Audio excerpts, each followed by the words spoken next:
There's a modern obsession with painless change, easy transformation, comfortable growth, evolution without resistance. It's a seductive fantasy that feeds an entire industry of impossible promises. The raw truth that nobody wants to hear is this: real change always requires friction. It always has, it always will. Today we're going to explore why resistance isn't the enemy of transformation, but rather its most powerful catalyst.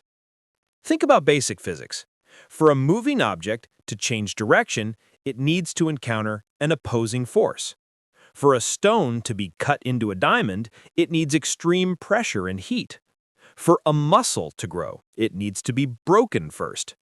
Nature doesn't know growth without resistance. But somehow, we humans believe we're the exception to this universal law. We want muscles without the discomfort of training. We want discipline without giving up immediate pleasures. We want deep relationships without uncomfortable vulnerability. We want financial success without sacrificing leisure time. It's like wanting fire without heat, water without wetness, light without energy. And here's the first uncomfortable truth: your comfort is the guardian of your mediocrity. Every time you avoid friction, you're choosing to remain exactly where you are. Every time you bypass discomfort, you're paving the path back to your old patterns. Comfort isn't neutral. It's an active force that pulls you back to who you've always been. That's why temporary change is so common and permanent transformation is so rare. The person who loses weight while avoiding intense exercise will regain the weight. The entrepreneur who grows without facing their fears of rejection will stagnate when competition intensifies. The individual who improves their relationships without confronting their own destructive patterns will repeat the same mistakes with different people. Change without friction is superficial change, and superficial change is temporary by nature. The second truth: friction reveals who you really are and who you can become. When life is easy, when everything flows without resistance, you have no way of knowing what you're truly capable of. It's in moments of friction that your real capabilities are revealed. Friction forces you to develop internal resources you didn't even know you possessed. It compels you to find creative solutions, develop persistence, build tolerance for discomfort. These are the competencies that define who you become. Without friction, you remain a theoretical version of yourself.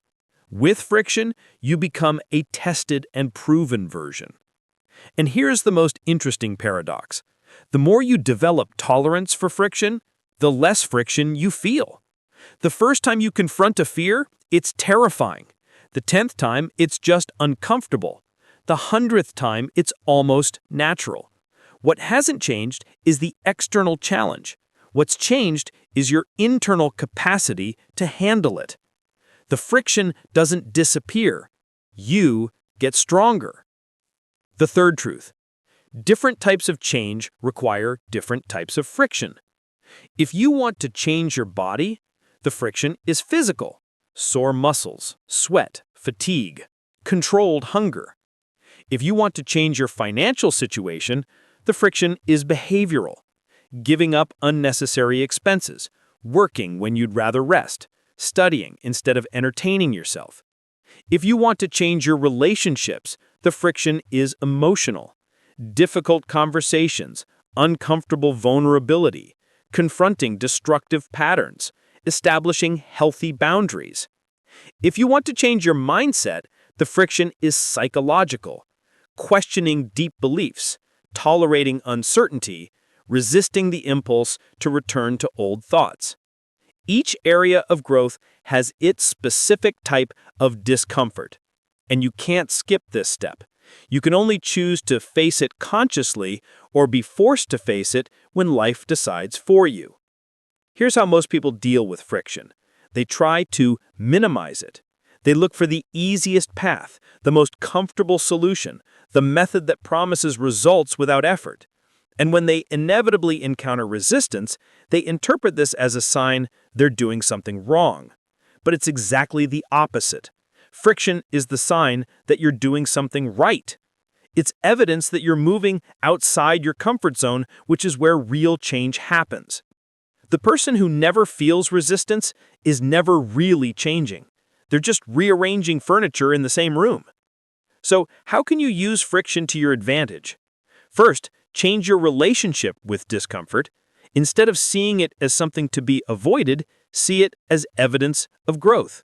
When you feel resistance, celebrate. You're on the right path. Second, identify what type of friction your specific change requires. Physical change requires physical discomfort. Emotional change requires emotional discomfort. Don't try to escape the right kind of pain. Third, dose the friction appropriately. Too much friction at once can break you. Too little friction generates no change. Find the sweet spot, uncomfortable enough to generate growth, but sustainable enough to be maintained. Fifth, develop progressive tolerance. Like a muscle, your capacity to handle friction can be developed gradually. Start with smaller discomforts and increase as your resistance grows.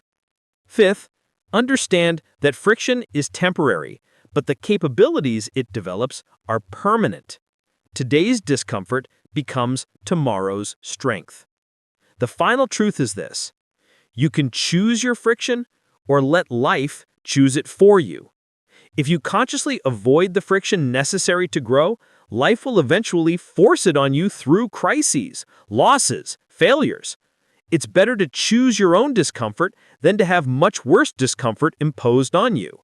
The entrepreneur who doesn't face the friction of improving their skills will face the friction of bankruptcy. The person who doesn't face the friction of taking care of their health will face the friction of disease. Those who don't face the friction of emotional growth will face the friction of broken relationships. In the end, you're going to have friction either way. The only choice you have is whether it will be the friction of growth or the friction of stagnation.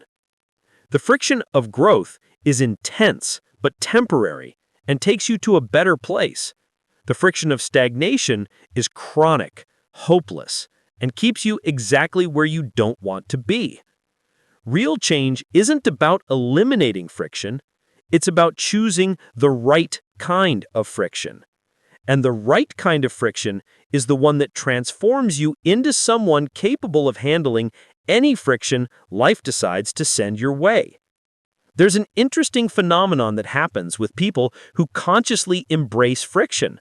They develop what could be called hunger for resistance. Instead of running from discomfort, they start actively seeking it. They realize that periods without friction are periods of stagnation. When life is too easy, when there's no significant challenge, they feel like they're wasting time, squandering potential.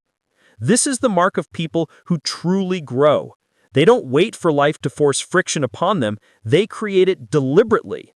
They seek out difficult conversations instead of avoiding them. They choose challenging projects instead of easy ones.